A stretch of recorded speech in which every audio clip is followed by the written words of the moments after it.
বরকত নাই বলে আপনাদের দেশের বাংলাদেশের ওই সেই নারী আমাদের দেশের বাদামালার সাথে নাচে। এই বিবাহটা ওই রকম হয়েছিল।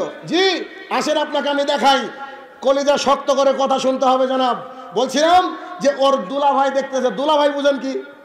জি দুলাভাই দেখতে যাচ্ছে, তো দুলাভাইয়ের জন্য কি কন্যা দেখা জায়েজ? তো আমি আবার হিসাব করে দেখলাম, জি দুলাভাই যায় কেন? জি এর কারণ হচ্ছে আমি খুঁজে বের করেছি, কারণ ছেলেটা বিয়ে করার পরে 1 সপ্তাহ 1 মাস 1 বছর পর সৌদি আরবে যাবে, ওই সম্পত্তিটা দুলাভাইয়ের, এই জন্য দুলাভাই আগে চেক করে। বাঁচা বুঝেননি? ওই সম্পদ হচ্ছে দুলাভাইয়ের। তো এই দুলাভাইকে বিয়ে দেখতে পাঠাচ্ছে, মেয়ে দেখতে পাঠাচ্ছে। এবার দুলাভাই গিয়েছে, সাথে কিছু লোক গিয়েছে, যাওয়ার পরে মেয়েটাকে সামনে আপনার বসিয়ে দিয়েছে চেয়ারে, আর এদিকে কিছু লোক, মনে হচ্ছে ইন্টারভিউ বোর্ড গঠন হয়ে গেছে। বলছে যে তোমার তো চুল কত বড়, তুমি কোন স্কুলে পড়াশোনা করেছো, তুমি শাক ঠিক মতো রান্না করতে পারো কিনা, নানান রকম ইন্টারভিউর পরে বাড়ি ফিরে আসছে খাওয়া দাওয়া করে। বলেন এই মহিলার অবস্থা কি হলো? আবু হুরায়রা রাদিয়াল্লাহু তাআলা আনহু বলেন, রাসূল সাল্লাল্লাহু আলাইহি ওয়াসাল্লাম বলেছেন, চোখের জেনা চোখ দিয়ে দেখা, অন্তরের জেনা অন্তর দিয়ে কল্পনা করা, হাতের জেনা হাত দিয়ে ধরা, পায়ের জেনা ওইদিকে ধাবিত হওয়া। কোন ফেরেশতাকে পাঠিয়েছেন আপনি মেয়ে দেখতে? ও কি অন্তরে কল্পনা করবে না? বাহ কি সুন্দর গো! জি অবশ্যই সে কল্পনা করবে। আর কল্পনা মানেই জেনা, কল্পনা করবে মানে অবশ্যই জেনা, কল্পনা করবে মানে অবশ্যই জেনা। তার মানে এই বিবাহ যদি হয়, এই বিবাহে বরকত থাকবে কি করে? এই বিবাহে বরকত নেই বলে এত টিকটকার তৈরি হচ্ছে, এত লাইক স্টার তৈরি হচ্ছে এই বাংলার জমিনে। সুতরাং এই নীতিকে বর্জন করতে হবে। ছেলের বাবা তো যেতে পারবে না, ছেলের বন্ধু তো দূরের কথা। ভাষা বুঝেননি? ছেলের বাবা দেখতে যেতে পারবে না, কে যাবে? আনাস রাদিয়াল্লাহু তাআলা আনহু বলেন, একদিন মুহাম্মদ সাল্লাল্লাহু আলাইহি ওয়াসাল্লামকে জিজ্ঞাসা করা হলো, জনৈক সাহাবী বলেন, আল্লাহ রাসূল সাল্লাল্লাহু আলাইহি সাল্লাম বলছিলাম বিবাহ করব, রাসূল সাল্লাল্লাহু আলাইহি ওয়াসাল্লাম মেয়ে দেখেছো কি? রাসূল সাল্লাল্লাহু আলাইহি ওয়াসাল্লাম বলছে মেয়ে দেখেছো কি? বলে জি না। বলছে মেয়েকে দেখে নাও, আনসারী মহিলাদের চোখের ডিফেক্ট থাকে। জি মেয়েকে কে দেখবে বলেন ছেলে। যে বিয়ে করবে সে দেখবে। তার বাবা যদি কিয়ামত পর্যন্ত চেষ্টা করে দলিল আনার, ও পারবে না, ওর জন্য হারাম হারাম হারাম। যে বিবাহ করবে সে চয়েস করবে, সে মহিলা হিজাবে থাকবে, তার মুখটাকে সে দেখবে। যদি তার কমপ্লিট পছন্দ হয়ে যায়, বাড়িতে এসে পিতাকে বলবে আব্বা আমার বিয়ে দিয়ে দাও, তখন তার বাবা বিয়ের ব্যবস্থা করবে। 1 নম্বর জাহালাত আমাদের সমাজে, যে বুজুর্গানের দিন আর লাল লাল দাড়িওয়ালা সাদা সাদা দাড়িওয়ালা লোক গিয়ে ইন্টারভিউ বোর্ড গঠন করে, এটা হচ্ছে জাহালাত, মূর্খতা। 2 নম্বর, বিয়ে যখন রেডি হয়ে গেল, বিয়ের কথাবার্তা যখন রেডি হচ্ছে, তো রেডি হওয়ার পরে কথা রেডি হয়ে গিয়ে এবার ধরেন বিবাহ বন্ধনে আবদ্ধ হবে আগামী শুক্রবার। জি কালকে বিবাহ বন্ধনে আবদ্ধ হবে। তো এবার বাড়িতে একটা মিটিং করছে যে 350 বরযাত্রী আসবে, সবাইকে রান দিয়ে খাওয়াতে হবে। জি এই খাবার হারাম। কোন মায়ের বেটা থাকলে প্রমাণ আমাকে করবেন। বরযাত্রীর নাম রেখেছে আমি শাহিনুর রহমান জুলুম যাত্রী। জি ওই লোক তো 5টা লোককে ডেকে খাওয়াতে পারে না, 300 লোককে ও সামলালো কি করে? তার মানে ওর চরম বিপদের মধ্যে আছে। কেন? সামাজিকতা। আর এটার নামে হচ্ছে জাহালাত। বিয়ে করতে কিভাবে যাবে? ছেলে যাবে, ছেলের সাথে 2-1 জন যাবে, যাওয়ার পরে বিয়ে করে নিয়ে চলে আসবে। জি এটাই শরিয়াত। কে বললো 300 লোককে বরযাত্রী খাওয়াতে হবে? কে বললো এটা জায়েজ নয়? অতএব এই বরযাত্রীর প্ল্যানিং যেটা করা হচ্ছে এটা ঠিক নয়। 3 নম্বর জাহালাত। বিবাহ রেডি হয়ে গিয়েছে। বিবাহ যখন রেডি হয়ে গেছে, এখন বলছে যে কি কি দেওয়া যায়। আপনার ভাষায় যৌতুক, আমার ভাষায় পণ। কি কি দেওয়া যায়?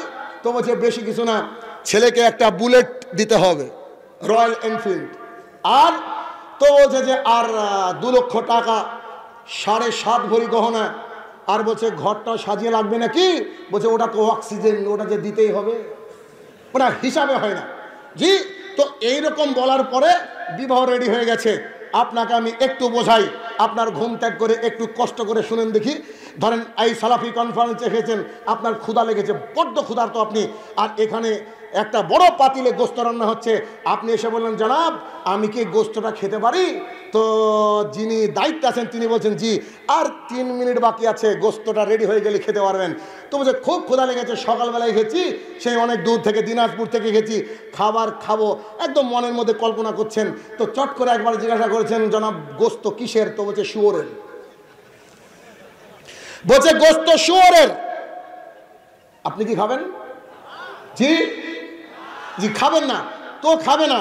এবার ইমাম সাহেব দেখলো দিনক্ষণ করার সময় যে এই ছেলেকে একটা বুলেট দাবি করলো, ছেলে একটা বুলেট দাবি করলো, এই ছেলে 7 ভরি গহনা দাবি করলো, 2 লক্ষ টাকা দাবি করলো, অক্সিজেন দাবি করলো, বুঝেননি?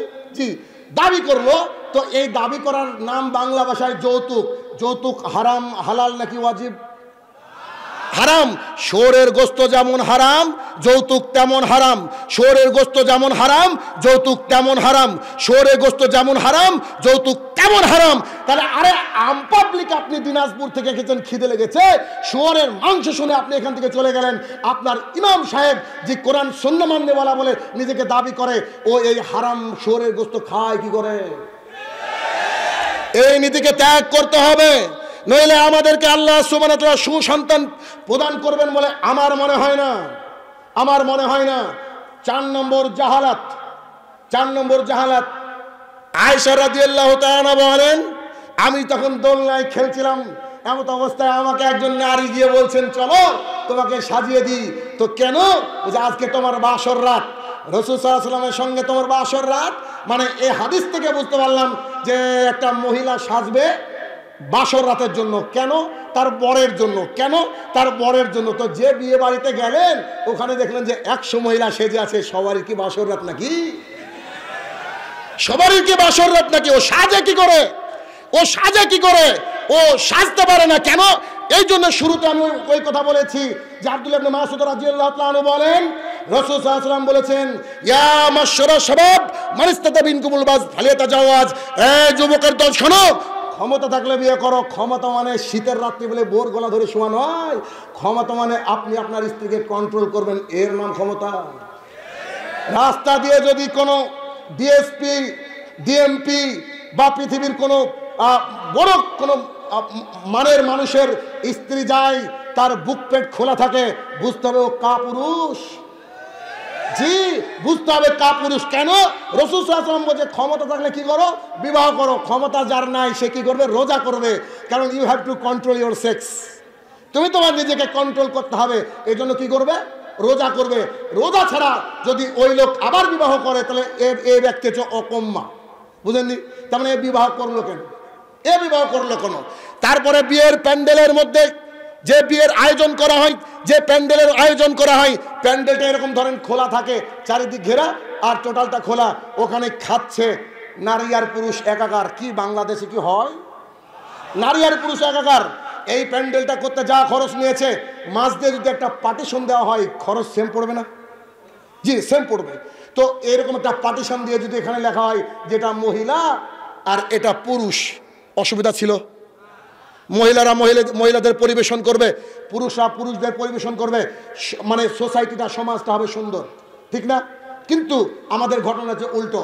আপনার বউ সারা জীবন বুরকা পরে, আপনার বউর মুখ কেউ দেখে না, এবার বিবাহ খাওয়া দাওয়াত খেতে এসে আপনার স্ত্রীকে সবাই দেখছে। জি এটা হচ্ছে জাহালাত, এটা হচ্ছে মূর্খতা। এই নীতিকে ত্যাগ করতে হবে। আর এই সব নীতির আড়ালে রয়েছে সেই হুজুর। কারণ হুজুর যদি বলতো যে আমি ওই সব বিবাহতে যাব না যে বিবাহে গান বাজে। আমি বারবার একটা কথা বলে থাকি, এদেশের মাটিতে 95 নয় 99% মানুষ সালাত ধরবে। বিশ্বাস করুন, আল্লাহর কসম করে বলছি ধরবে। তবে ইমাম সাহেবকে বুকের পাটা নিয়ে আগামীকালকে জুমার খুতবায় এই কথা বলতে হবে, জি যার বাড়ির লোক সবাই সালাত আদায় করবে না, ওই ব্যক্তির বাড়িতে যদি কারুর বিয়ে লাগে তো আমি শাহিনুর রহমান, আমি অমুক ইমাম সাহেব তার বাড়িতে বিয়ে পড়াতে যাব না। 2, যার বাড়ির লোক পূর্ণাঙ্গ সালাত আদায় করবে না, সে যদি মারা যায় তাহলে তাকে কুকুরের মতো পুঁতে রাখবো। কেন? কারণ উপরে থাকলে গন্ধ বেরাবে, তাই ওর জানাজা হবে না।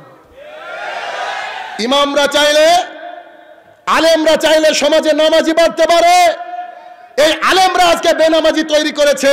তারা বলছে জি জুমার দিনে আসলো নাকি মুসলমান থাকে, জি ঘোড়ার ডিম বুঝলেন নাকি রাসূল সাল্লাল্লাহু আলাইহি ওয়াসাল্লাম বলছেন মান তারাকা সালাতান মুতাম্মিদান ফাকাদ কাফারা, যে ব্যক্তি ইচ্ছে করে এক ওয়াক্ত সালাত ছেড়ে দেয় ওই ব্যক্তি কাফের। আপনি গেলেন কোথায়? জি আপনি গেলেন কোথায়? তাহলে এর পরের পয়েন্ট এই যে বিবাহ হচ্ছে, বিবাহের সময় গান বাজছে আর ইমাম সাহেব পাশে বিয়ে পড়াচ্ছে। জি গান তো হালাল, জি না? জি হালাল। সূরা লুকমান আয়াত নম্বর 6 আল্লাহ সুবহানাহু ওয়া তাআলা বলছে গান হারাম। জি গান হারাম। আপনি দলিল খুঁজে পাবেন না। কেন? আপনি দলিল নেওয়ার চেষ্টা করেন না। আপনি তো ওই এদেশের কত ভাইরাল টপিক নিয়ে পড়ে আছেন। বাংলাদেশের মানুষ ওই কাকে যে ঠিক বলে বোঝা যায় না, কঠিন মুশকিল। বলছে হুজুর দরজা দিয়ে পান খায়, বলছে সুবহানাল্লাহ। তারা ভাই নাউজুবিল্লাহ কোথায়?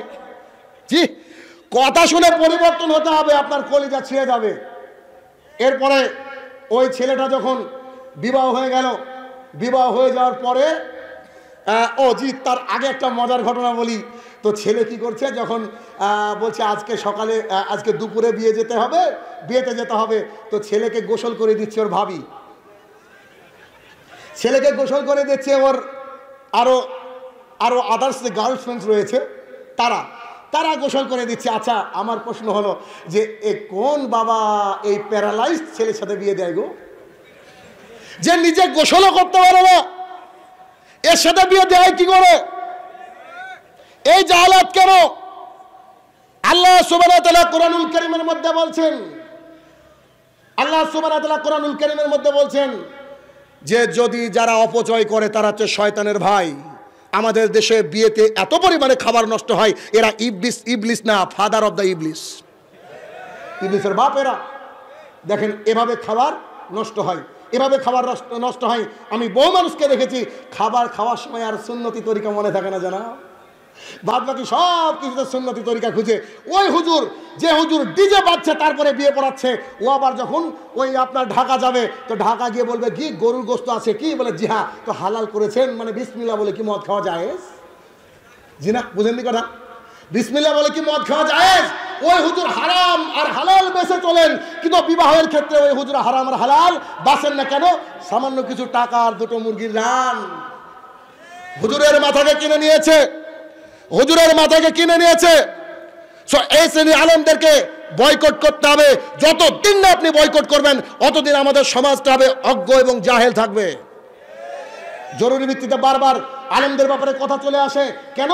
যারা স্টিয়ারিং ধরে আছে তাদেরই তো কথা বলবো, তাছাড়া কার কথা বলবো? জি আপনি আমার মতো বলেন দেখি, যে ওই বাড়ির লোকের বিয়ে আমি পড়াবো না যে বাড়ির লোক পূর্ণাঙ্গ সালাত আদায় করে না।